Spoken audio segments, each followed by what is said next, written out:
నమస్కారం APTS 24/7 news కి స్వాగతం. హెడ్లైన్స్ చూద్దాం. తీవ్ర ఎండలతో ఏపీటీఎస్ లో పలు జిల్లాలకు red alert. Telangana Congress manifesto విడుదల. నేడు 3 పార్లమెంట్ నియోజకవర్గాల్లో జగన్ ప్రచారం. ఏపీలో 2 రోజుల్లో 63.31 లక్షల మందికి పెన్షన్లు పంపిణీ. ఎండ వేడితో అనేక ప్రాంతాలు ఉడికిపోతున్నాయి. తెలుగు రాష్ట్రాల్లోని పలు ప్రాంతాల్లో రికార్డు స్థాయిలో ఉష్ణోగ్రతలు నమోదవుతున్నాయి. ఎండలతో ప్రజలు ఠారెత్తిపోతున్నారు. ఈ సమయంలో వాతావరణ శాఖ తాజా హెచ్చరికలు జారీ చేసింది. మరో 5 రోజుల పాటు భారీ స్థాయిలో ఉష్ణోగ్రతలు నమోదవుతాయని హెచ్చరించింది. 45 డిగ్రీలు దాటి నమోదయ్యే అవకాశం ఉందని అప్రమత్తం చేసింది. దీంతో జాగ్రత్తగా ఉండాలని నిపుణులు సూచిస్తున్నారు. రాష్ట్ర వ్యాప్తంగా ఎండలు మండిపోతున్నాయి. అలాగే 41 మండలాల్లో తీవ్రంగా, 116 మండలాల్లో మోస్తరు వడగాల్పులు వీచాయి. రాష్ట్ర వ్యాప్తంగా 183 మండలాల్లో మోస్తరు వడగాల్పులు వీస్తాయని విపత్తుల నిర్వహణ సంస్థ హెచ్చరించింది.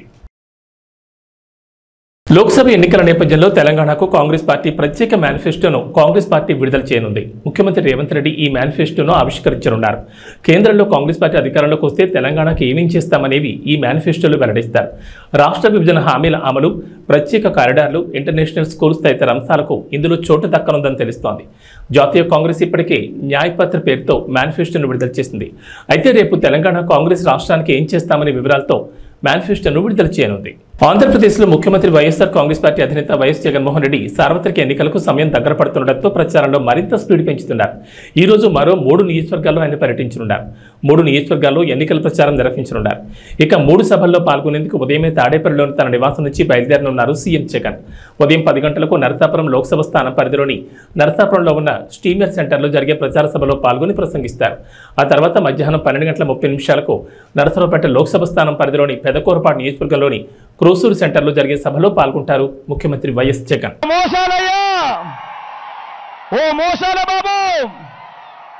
నువ్వు ఎలాంటి వాడివో, నీ కూటమి ఎలాంటిదో చెప్పడానికి ఒక్క పాంప్లెట్ సరిపోదా అని అడుగుతా ఉన్నాను. ఇది గుర్తుందా మీ అందరికీ? ఇది 2014లో ఇదే పెద్ద మంచి చంద్రబాబు నాయుడు గారు అప్పట్లో కూటమిగా ఇదే ముగ్గురితో కలిసి, ఇదే ముగ్గురి ఫోటోలతో ముఖ్యమైన హామీలు అనంటూ మీ ప్రతి ఇంటికి ఆయన సంతకం పెట్టి పంపించాడు. ఆ రోజు 2014లో 175కు 175 అసెంబ్లీ స్థానాలు, 25 ఎంపీ స్థానాలకు 25 ఎంపీ స్థానాలు, తగ్గేదే లేదు. సిద్ధమేనా? ఎన్నికల సమయంలో ఆంధ్రప్రదేశ్లో పెన్షన్ వ్యవహారం హాట్ టాపిక్ గా మారిపోయింది. గత నెలలో సచివాలయం దగ్గర వృద్ధులు, పెన్షన్దారులు పడిగాపులు పడాల్సిరాగా ఇక ఈ నెల చాలా మందికి బ్యాంకుల్లో నగదు జమ చేసింది ప్రభుత్వం. అయితే ఆ డబ్బుల కోసం బ్యాంకుల దగ్గర భారీ క్యూలు దర్శనమిచ్చాయి. ఒక్కసారిగా బ్యాంకులకు దగ్గరకు పెద్ద ఎత్తున తరలి రావడంతో వారికి పెన్షన్లు పంపిణీ చేయడం బ్యాంకర్లకు సవాలుగా మారింది. మరోవైపు కొన్ని సాంకేతిక కారణాలతో డబ్బులు తీసుకోకుండా వృద్ధులు వెనుదిరిగి వెళ్లిపోవాల్సి వచ్చింది. మే 1వ తేదీన ప్రారంభమైన పెన్షన్ల పంపిణీ ఈ రోజు కూడా బ్యాంక్ ఖాతాల్లో జమ చేయనున్నారు. ఇక బ్యాంక్ ఖాతాలో సొమ్ములు జమ కాని వారికి మే 4వ తేదీన అంటే రేపు గ్రామ వార్డు సచివాలయ ఉద్యోగుల ద్వారా ఇంటింటికి పంపిణీ చేయనున్నారు. మహిళా కమిషన్లోని 223 మంది మహిళా ఉద్యోగులను తొలగిస్తూ తాజాగా ఢిల్లీ లెఫ్టినెంట్ గవర్నర్ వీకే సక్సేనా కీలక నిర్ణయం తీసుకున్నారు. ఆమ్ ఆద్మీ పార్టీ ఎంపీ స్వాతి మలివాల్ ఢిల్లీ మహిళా కమిషన్ చైర్పర్సన్గా ఉన్న సమయంలో ఈ నియామకాలు నిబంధనలు ఉల్లంఘించాయని గవర్నర్ అన్నారు. కాంట్రాక్ట్ ఉద్యోగులను తొలగిస్తే మహిళా కమిషన్ను మూసివేయాలని లెఫ్టినెంట్ గవర్నర్ ఆదేశించడంపై స్వాతి మలివాల్ ఆందోళన వ్యక్తం చేశారు. ఆయన ప్రకారం కమిషన్లో 90 మంది ఉద్యోగులు ఉన్నారు. వారిలో 8 మంది ప్రభుత్వ ఉద్యోగులు ఉన్నారు. మిగిలిన వాళ్ళందరూ 3 నెలల ఒప్పందం ఉంటుంది. ఈ మహిళా కమిషన్ రూపొందించడానికి చాలా మంది రక్తం, చెమటలు చిందించారని అన్నారు. తనను జైలుకు పంపిన మహిళా కమిషన్ మూసేసే పరిస్థితి రానివ్వబోమన్నారు. అమెరికా అధ్యక్షుడు జో బైడెన్ సంచలన కామెంట్ చేశారు. భారత్ తమ దేశంలోకి విదేశీ వలసదారులను అనుమతించేందుకు భయపడుతుందని తీవ్ర ఆరోపణ చేశారు. అందుకే భారత్ వంటి దేశాల్లో ఆర్థిక అభివృద్ధి వేగంగా లేదని చురకలంటించారు. కాగా వాషింగ్టన్లో పార్టీ నిధుల సేకరణ కార్యక్రమంలో జో బైడెన్ మాట్లాడుతూ భారత్, జపాన్, చైనా, రష్యా దేశాలపై విరుచుకుపడ్డారు. ఈ దేశాలు విదేశీ వలసదారులను తమ దేశంలోకి ఆహ్వానించేందుకు భయపడుతున్నాయి. అందుకే వాటి ఆర్థిక వ్యవస్థలు వేగంగా వృద్ధి చెందకుండా ఇబ్బంది పడుతున్నాయన్నారు. కానీ అమెరికా విదేశీ వలసదారులను స్వాగతిస్తున్నారు. ఈ కారణంగానే వారు దేశ ఆర్థిక వ్యవస్థ బలోపేతమయ్యేందుకు కృషి చేస్తూ ఉంటారని చెప్పుకొచ్చారు. తీవ్ర ఎండలతో ఎప్పుడూ ఉక్కిరిబిక్కిరయ్యే ఎడారి దేశం యునైటెడ్ అరబ్ ఎమిరేట్స్లో ఇటీవల అనూహ్య వాతావరణ మార్పులు చోటు చేసుకుంటున్నాయి. గత నెలలో ఈ ఎడారి దేశాన్ని కుంభవృష్టి వణికించగా తాజాగా మరోసారి ఇక్కడ వర్షాలు కురుస్తున్నాయి. దీంతో ఇప్పటికే పలు అంతర్జాతీయ విమాన సర్వీసులు రద్దయ్యాయి. బుధవారం రాత్రి నుంచి యుఏఈ వ్యాప్తంగా వాతావరణం మారిపోయింది. దుబాయ్, అబుదాబి సహా పలు నగరాల్లో ఈదురుగాలులు, ఉరుములు, మెరుపులతో కూడిన వర్షాలు కురుస్తున్నాయి. పలు చోట్ల లోతట్టు ప్రాంతాలు జలమయమయ్యాయి. ఫలితంగా దుబాయ్ అంతర్జాతీయ ఎయిర్పోర్ట్లో పలు విమానాలు రద్దయ్యాయి. కొన్ని ఆలస్యంగా నడుస్తున్నాయి. శుక్రవారం వర్షాలు కొనసాగే అవకాశం ఉందని వాతావరణ శాఖ అధికారులు అంచనా వేస్తున్నారు.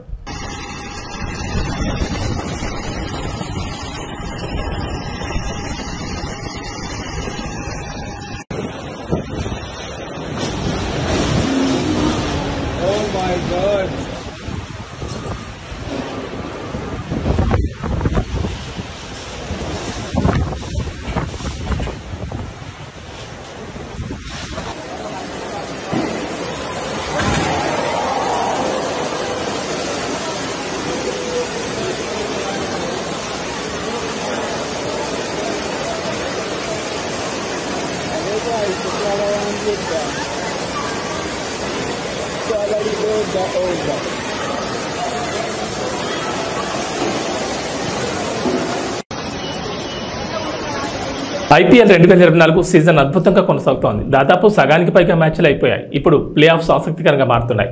దీంతో మొదటి 4 స్థానాల్లో ఉండాలని ఆయా టీంలు తహతహలాడుతున్నాయి. కాగా గురువారం Sunrisers Hyderabad team Uppal వేదికగా రాజస్థాన్ రాయల్స్తో తలపడింది. ఈ మ్యాచ్ చివరి పంతి వరకు ఉత్కంఠగా సాగింది. 202 భారీ లక్ష్యంతో బ్యాటింగ్ దిగిన రాయల్స్ కేవలం ఒక్క పరుగు తేడాతో ఓడిపోయింది. దాంతో హైదరాబాద్ టీం ఐపీఎల్ పాయింట్ల పట్టికలో 4వ స్థానానికి చేరుకుంది. బంగ్లాదేశ్తో టీ20 సిరీస్లో భారత్ అమ్మాయిలు దూకుడు కొనసాగిస్తున్నారు. మరో 2 మ్యాచ్లు మిగిలి ఉండగానే 5 టీ20ల సిరీస్ను 3-0తో కైవసం చేసుకున్నారు. గురువారం 3వ టీ20లో టీమిండియా 7 వికెట్ల తేడాతో ఆతిథ్య జట్టును చిత్తు చేసింది. మొదట బౌలర్లు కట్టుదిట్టంగా బౌలింగ్ చేయడంతో బంగ్లా 20 ఓవర్లలో 8 వికెట్లకు 117 పరుగులు చేయగలిగింది. కొత్తపేట నియోజకవర్గం పలు గ్రామాల్లో బండారు సత్యానందరావు ప్రచారం భారీ జనసందోహం మధ్య కొనసాగుతోంది. తెలుగుదేశం పార్టీ మేనిఫెస్టో ప్రకటించడంతో మేనిఫెస్టోలోని పథకాలు ప్రజలను ఆకర్షిస్తున్నాయి. దానికి తోడు అన్నదమ్ముల కలయిక కూటమి అభ్యర్థి బండారు సత్యానందరావుకు విజయాన్ని తెచ్చిపెడుతుందని స్థానికులు అంటున్నారు. నియోజకవర్గంలో 4 మండలాల్లో జనసేన, తెలుగుదేశం, భారతీయ జనతా పార్టీ కార్యకర్తలు ఉత్సాహంతో స్వచ్ఛందంగా బండారు గెలుపు కృషి చేస్తున్నారు. కులమతాలకు అతీతంగా అందరినీ కలుపుకుని పనిచేసే వ్యక్తి, సౌమ్యుడిగా పేరొందిన వ్యక్తి బండారు సత్యానందరావు అని ప్రజల్లో నమ్మకం కలిగిందంటున్నారు. గతంలో బండారు సత్యానందరావు 2 సార్లు నియోజకవర్గంలో ఎమ్మెల్యేగా పనిచేసి పలు అభివృద్ధి కార్యక్రమాలకు శ్రీకారం చుట్టారు.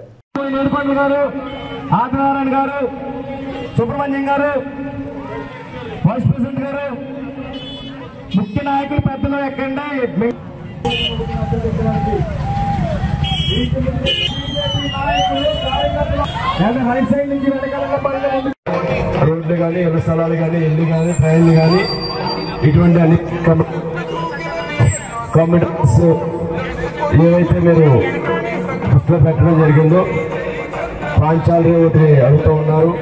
ఇవన్నీ తప్పనిసరిగా పూర్తి చేద్దామని మీకు తెలియజేసుకుంటూ, ఇదే విధమైన అభిమానంతో రేపు మే 13 జరిగే ఎన్నికలు నాకు ఒక ఓటు, బాలయ్య గారి అబ్బాయి హరీష్ మాధురి గారు ఎంపీ అభ్యర్థి వారికి ఒక ఓటు, 2 ఓట్లు కూడా సైకిల్ గుర్తు ఓటేసి గెలిపించాలని కోరుకుంటూ అందరికీ మరొకసారి నా కృతజ్ఞతలు తెలియజేసుకుంటాం. ఉండి నియోజకవర్గం ఇండిపెండెంట్ ఎమ్మెల్యే అభ్యర్థి కలవపూడి శివ ఎన్నికల ప్రచారం నిర్వహించారు. ఈ సందర్భంగా ఆకివీడు మండలం చినకాపురం, అప్పారావుపేట ప్రచారంలో భాగంగా ఉండి నియోజకవర్గం అభివృద్ధి తన ఎజెండాగా ముందుకు వస్తున్నామని అన్నారు. ఈ కార్యక్రమంలో నాయకులు పాల్గొన్నారు.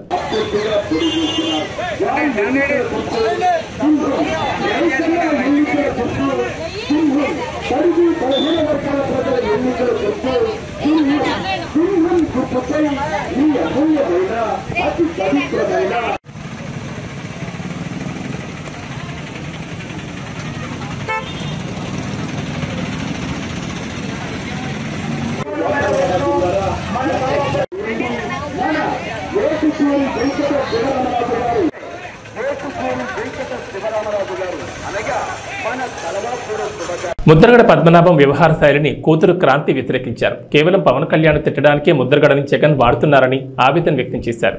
పిఠాపురంలో పవన్ కళ్యాణ్ గెలుపు కోసం తన వంతు కృషి చేస్తానని తెలిపారు. అందరికీ నమస్కారం. నేను క్రాంతి బార్లపూడి, ముద్రగడ పద్మనాభం గారి అమ్మాయిని. పిఠాపురంలో పవన్ కళ్యాణ్ గారిని ఓడించడానికి వైసీపీ నాయకులు ఎన్ని చేయాలో అని చేస్తున్నారు. ముఖ్యంగా నిన్న మా నాన్నగారు ఒక బాధాకరమైన ఛాలెంజ్ చేశారు. పవన్ కళ్యాణ్ గారిని ఓడించి పిఠాపురం నుండి తరిమేయకపోతే ఆయన పేరు ముద్రగడ పద్మనాభం రెడ్డిగా మార్చుకుంటారట.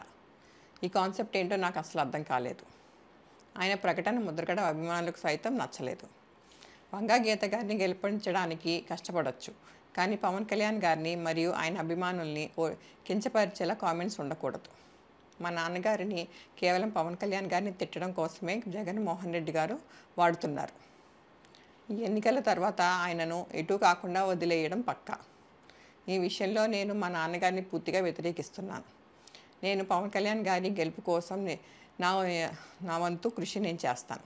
నమస్కారం. ఎట్టకేలకు శంషాబాద్ విమానాశ్రయంలో ఏర్పాటు చేసిన బోనులో చిరుత చిక్కింది. 5 రోజులుగా చిరుత కోసం అటవీశాఖ అధికారులు గాలింపు చర్యలు చేపట్టారు.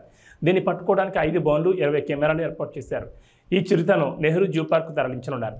జూలో దీని ఆరోగ్య పరిస్థితిని పరిశీలించి అమరాబాద్ టైగర్ రిజర్వ్కు తరలించనున్నట్లు అటవీశాఖ అధికారులు తెలిపారు. చిరుత పుల్చిక్కడంతో పరిసర గ్రామాల ప్రజలు ఊపిరి పీల్చుకున్నారు. 5 రోజులుగా వీళ్లంతా ప్రాణభయంతో గడిపారు.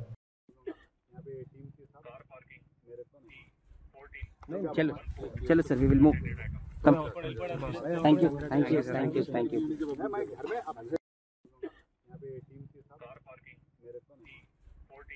चलो चलो sir, we will move. Come. Thank you, thank you, thank you, thank you.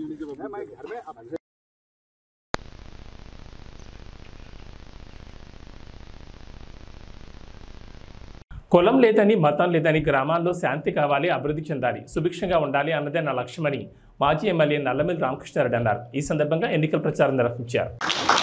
అదేవిధంగా పెదపూడి మండలం నుంచి రామశేఖర్ గారు కూడా కొన్ని విషయాలు చెప్పారు. ముఖ్యంగా వాళ్ళ గ్రామంలో జరిగిన దాడుల గురించి చెప్పారు. వాళ్ళ గ్రామం ఎంత అరాచకమైన గ్రామం ఆయనకి తెలుసు, అందరికీ తెలుసు. నేను శాసనసభ్యుడిగా ఎన్నికైన తర్వాత ఆ దాడుల్ని ఎంత సమర్థవంతంగా అణిచివేశానో కూడా వారికి తెలుసు. ఇక్కడ కులం లేదు, మతం లేదు, గ్రామంలో శాంతి కావాలి, గ్రామం అభివృద్ధి చెందాలి, గ్రామం సుభిక్షంగా ఉండాలి, అదే నా ఏకైక లక్ష్యం అని కూడా ఈ సందర్భంగా మీ అందరికీ తెలియజేస్తా ఉన్నాను. అదేవిధంగా తప్పుడు అభిప్రాయాలు వస్త్రా ఉన్నాయి అనేది వారు చెప్పారు. అది ఖచ్చితంగా 100% జరుగుతూ ఉన్న వ్యవహారం. అదే కొన్ని విషయాల్లో అపోహలు సృష్టించి తద్వారా వ్యక్తులను విడదీయాలని, వ్యవస్థలను విడదీయాలని, కులాల మధ్య, మతాల మధ్య విభేదాలు రెచ్చగొట్టాలని కొంతమంది ప్రయత్నం చేస్తూ ఉంటారు. దాన్ని మీరెవ్వరూ పట్టించుకోవద్దు అనేది కూడా ఈ సందర్భంగా మా గత చరిత్ర చూశారు. మా తండ్రి గారు ఏ విధంగా పనిచేశారో, నేను ఏ విధంగా పనిచేశానో మీ అందరికీ తెలుసు.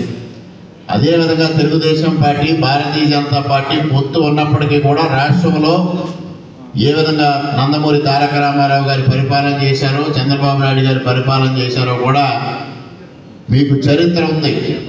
ఆ చరిత్ర ఆధారంగా మాత్రమే నేను ఇవాళ మీ ముందుకు వచ్చి ఇవి అభిప్రాయాలు వ్యక్తం చేయడం జరుగుతూ ఉంది.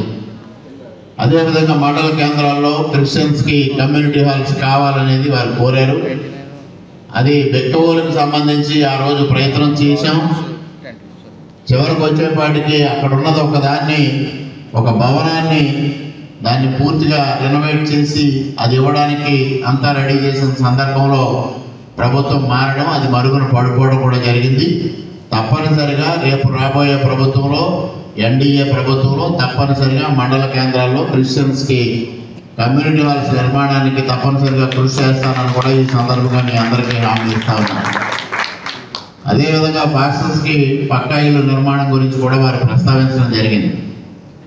ఆ సమస్య ఎందుకంటే పక్కా ఇల్లు అనేది బడుగు బలహీన వర్గాల వారికి అందరికీ ఇచ్చేదే. దాంట్లో తప్పనిసరిగా పాస్టర్స్ని కన్సిడరేషన్ తీసుకుని మరి ఏదైతే ఇవాళ ఇక్కడ ఒక సంఘంగా పెద్దలందరూ వేదిక మీద ఉన్నారు, వీళ్ళందరి సలహా సూచనల మేరకు ఎవరెవరు అర్హులు ఉన్నారో అందరికీ పక్కా ఇళ్ళు కేటాయించడానికి నాకు ఎటువంటి అభ్యంతరం లేదు. దానికి తప్పనిసరిగా కృషి చేస్తానని కూడా ఈ సందర్భంగా తెలియజేస్తా ఉన్నాను. ఇంకొక ప్రధానమైన అంశం వారు లేవనెత్తింది కోఆప్షన్ పదవులు. కోఆప్షన్ పదవులు ఏవైతే ఉన్నాయో అవి అసలైన మైనారిటీలకు కాకుండా తప్పుడు సర్టిఫికెట్లు తెచ్చుకున్న వాళ్ళకి ఆ పదవులు వస్తూ ఉన్నాయి. ఆ విధంగా కాకుండా అరువులకు మాత్రమే కేటాయించాలనేది అది చాలా సమంజసమైన డిమాండ్. అది తప్పనిసరిగా అది ఆ విధంగానే ముందుకు వెళతామని కూడా ఈ సందర్భంగా మీ అందరికీ స్పష్టంగా నేను హామీస్తూ ఉన్నాను. ఇక అబ్రహం గారు కూడా కమ్యూనిటీ హాల్స్ గురించే చెప్పారు, అది తప్పనిసరిగా చేస్తాం. అదేవిధంగా రంగంపేట మండలం నుంచి ఏరియా గారు మరి వాళ్ళ కొన్ని ఆయనకున్న ప్రత్యేకమైన పరిస్థితులు, ఆయనకున్న ఆర్థిక ఇబ్బందులు చెప్పారు. మరి వాళ్ళ తండ్రి గారు దావీద్ గారి దగ్గర నుంచి తెలుగుదేశం పార్టీతో సుదీర్ఘమైన అనుబంధం ఉన్న కుటుంబం అది. అదేవిధంగా వారికి మరి పెదరాయవరంలో చర్చికి నేను నిధులు మంజూరు చేయడం కూడా జరిగింది. అదేవిధంగా వారి జీతాల గురించి ప్రస్తావించారు. ఇది తప్పనిసరిగా తెలుగుదేశం పార్టీ ఒక నిర్ణయం తీసుకుంది.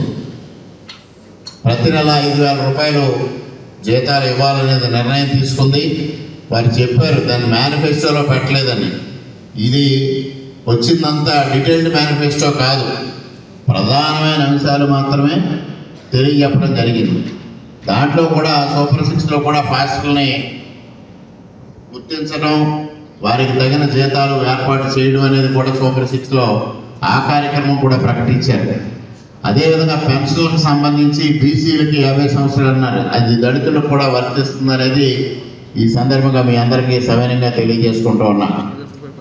ఇక ఎవరైతే ఇక్కడ రెచ్చగొడుతున్న వ్యక్తులు ఉన్నారో, రామకృష్ణారెడ్డి బీజేపీకి వెళ్ళాడు అందువల్ల ఇబ్బందులు వస్తాయేమో అని మాట్లాడే వ్యక్తులు చరిత్ర ఒక్కసారి చూడండి, నా చరిత్ర చూడండి, మీ అందరికీ తెలిసిందే.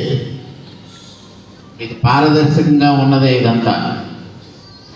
ఇక్కడ ఈ నియోజకవర్గంలో తూర్పుగోదావరి జిల్లాలో పోలీసులు భారీగా నగదును సీజ్ చేశారు. గోపాలపురం మండలం జగన్నాథపురం గ్రామ శివారులోని అంతర్జిల్లాల చెక్పోస్ట్ వద్ద తనిఖీలు నిర్వహించారు. ఈ క్రమంలో హైదరాబాద్ నుంచి విశాఖపట్నం వెళ్తున్న ప్రైవేట్ ట్రావెల్స్ బస్సులో తరలిస్తున్న 2.40 కోట్ల నగదును పోలీసులు గుర్తించారు. దానికి సంబంధించి ఎలాంటి ఆధారాలు లేకపోవడంతో సీజ్ చేసినట్లు దేవరపల్లి సర్కిల్ సిఐ బాలసురేష్ బాబు తెలిపారు.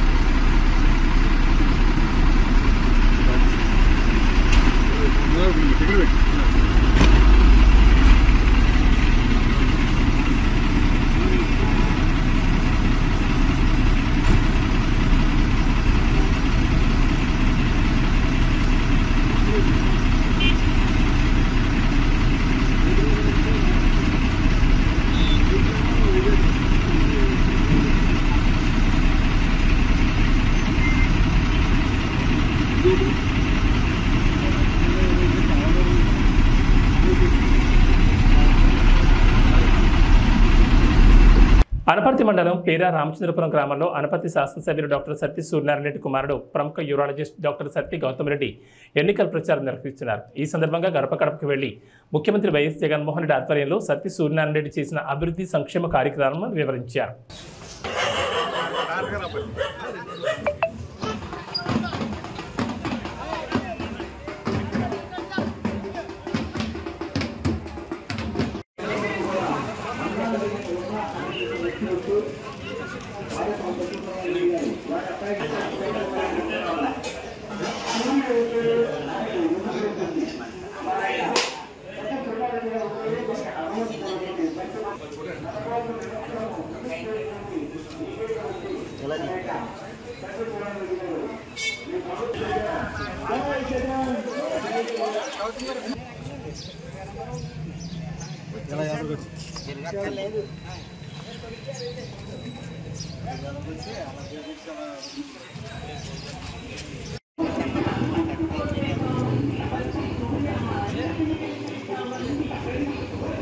అనపర్తి మండలం దొప్పలపూడి గ్రామంలో అనపర్తి ఎమ్మెల్యే డాక్టర్ సత్తి సూర్యనారాయణ రెడ్డి మరియు సతీమణి ఆదిలక్ష్మి ఎన్నికల ప్రచారం నిర్వహించారు. ఈ సందర్భంగా గడప గడపకు వెళ్లి ముఖ్యమంత్రి వైఎస్ జగన్మోహన్ రెడ్డి చేసిన అభివృద్ధి సంక్షేమ కార్యక్రమాలను వివరించారు. చేయడానికి మీరు కృప చూపించారు. మీకు స్తోత్రాలు. మరలా ఇప్పుడు నేను ఎలక్షన్ కొరకు నీ బిడ్డలు నిలబడి ఉంటుండగా దేవా నీ బిడ్డల పక్షంగా మీరు ఉండండి. చక్కని నాయనా నా తండ్రి పరిపాలన మీరు నాయన జరగడానికి సహాయం చేస్తారు. అలాగే ప్రభు ఈ సంవత్సరం కూడా నాయన బిడ్డలు నా తండ్రి అత్యధికమైనటువంటి మెజారిటీతో నాయన ఈ బిడ్డలు గెలవడానికి మీరు సహాయం దయచేయండి. దానికి ప్రజలందరూ కూడా ప్రోత్సాహకరంగా ఉండడానికి సహాయం దయచేయండి. నీ స్తోత్రాలు. ఒక మంచి నాయకుల్ని మేము ఎన్నుకోవడానికి ప్రభువా నైనా ప్రతి ఒక్కరికి నీ జ్ఞానమును ఆలోచన మీరు దయచేయవలసిందిగా నేను అడుగుచున్నాం. నైనా ప్రతిరోజు కూడా మా అధికారుల కొరకు నైనా అందరి కొరకు మేము ప్రార్థన చేస్తున్నాం. ఇదిగో నీ బిడ్డల నిమిత్తమై ఇప్పుడు ప్రార్థిస్తుంటుండగా దేవా నీ బిడ్డలను మీరు దీవించండి, ఆశీర్వదించండి, వారి ఆలోచనలన్నింటినీ సఫలపరచండి. వీరితో ప్రయాణం చేస్తున్న బిడ్డలందరికీ మీ కాపుదలు ఇచ్చి నడిపించండి. నైనా నా తండ్రి అత్యధికమైనటువంటి మెజారిటీతో నీ బిడ్డలు గెలవడానికి సహాయం దయచేయండి. యాడికి మండలంలోని వేములపాడు నగరూరు గ్రామాల్లో రోడ్ షోను తాడిపత్రి నియోజకవర్గ టీడీపీ అభ్యర్థి జేసీ అసందరెడ్డి నిర్వహించారు.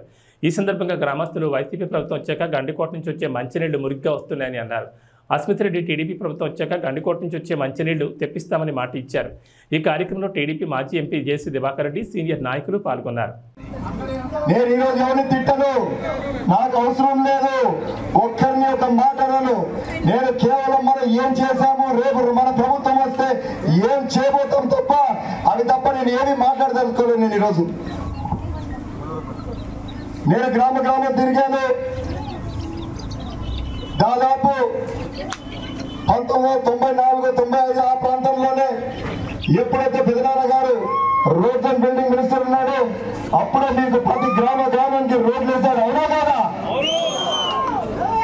ఎక్కడా లేని విధంగా ఎక్కడి నుంచో ప్రతిసారి ప్రతి ఊర్లో కొత్త కోడ్లు వచ్చారు.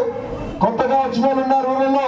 వాళ్ళని అడగండి మీరు, మీ ఊర్లలో ఎప్పుడు మీకు రోడ్లు వచ్చాయని ఎవరైనా చెప్పాలంటే దాంట్లో 5 ఏళ్ళ 10 ఏళ్ల కిందటనే. కానీ దాదాపు మనం 30 ఏళ్ల కిందటే తార్ రోడ్లు అయితేనేమి, సిమెంట్ రోడ్లు అయితేనేమి ప్రతి గ్రామానికి కనెక్టివిటీ చేసాం. అవునా కాదా చెప్పండి మీరు అందరితో. అదేవిధంగా నేను ఊర్లు తిరుగుతానప్పుడు ఇంటింటి వద్ద పోయినప్పుడు ఖచ్చితంగా అందరినీ అడిగా, ఏందమ్మా మీ ఊర్లో పెద్ద సమస్య అనేది. ఎస్పెషల్లీ ఆడవారు ఏమన్నారంటే, అన్నా మాకు తాగునీరు సమస్య చాలా ఉందని చెప్పారు. నేను అప్పుడు వాళ్ళకి ఒకటే అడిగా, ఎందుకమ్మా మీకు సమస్య? మీకు గండికోట నీళ్ళున్నాయి, అదేవిధంగా అంతకుముందు చాగళ్ళు నీళ్ళున్నాయని చెప్పి అడిగాను. వాళ్ళు ఒకటే అడిగారు అన్నా నాతో, అన్నా మాకు గండికోట నీళ్ళున్నాయి కానీ గండికోట నీళ్ళలో చాలా మురికి వస్తుందని చెప్పారు. అన్నా నేను అడుగుతాం మీ అందరినీ, 5 ఏళ్ల కిందట ఎప్పుడైతే మేము ప్రాజెక్ట్ చేపట్టామో అప్పుడు కూడా మీకు మురికి నీళ్ళు వచ్చాయా? నాకు తెలిసి మీకు రాలేనప్పుడు మురికి నీళ్ళు.